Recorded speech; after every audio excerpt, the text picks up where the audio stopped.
نکے نکے بچے نا ساتھ بدنے کشے تاون تھی کسنگے تا لکی مارن جانے ایک تا لکی سب کشے ریس روٹی تو میں گراں کوئی بالا کو دینے تا اسا نہیں کھانے بال کھانے تا اسا نہیں کھا سکتے نہ بچے۔ السلام علیکم ورحمۃ اللہ وبرکاتہ۔ یہ میری بہن ہے، یہ میرے گاؤں میں رہتی ہیں، بہت ہی قریب ہیں۔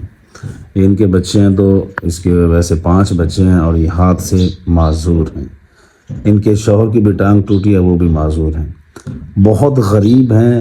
ان کے حالات بہت ہی مشکل سے گزر رہے ہیں۔ صبح کا ناشتہ ہوتا ہے جی، دوپہر کا نہیں ہوتا۔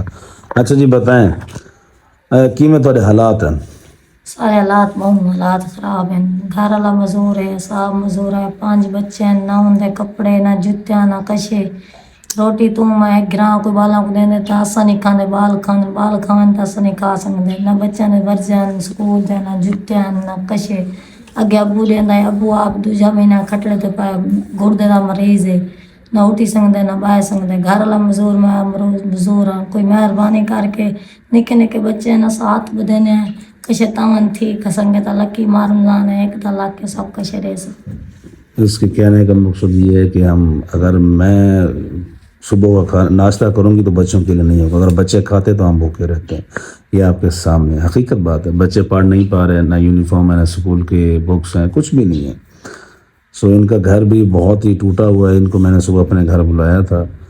تو باقی جو میری ویڈیوز دیکھ رہے ہیں، اللہ سبحانہ و تعالیٰ ہر کسی کو اجر دیتا ہے جو غریب کی مدد کرتا ہے۔ نیک مہینہ ہے ان بچوں کا، یہ بچے پڑھنا بھی چاہتے ہیں، ان کا ہاتھ کا بھی مسئلہ ہے، بیچاری کام بھی نہیں کر سکتی۔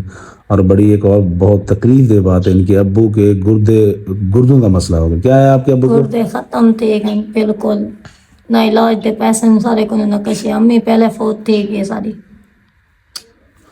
ان کی ماں فوت ہو چکی ہے، ان کے ابو کے گردوں کا مسئلہ، یہ بیچارے علاج بھی نہیں کروا سکتے۔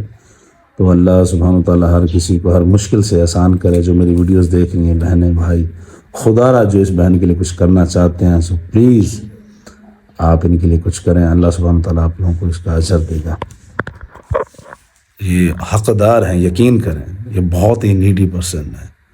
اللہ سبحانہ وتعالیٰ آپ سب کو اس کا اجر دے گا۔ اللہ حافظ۔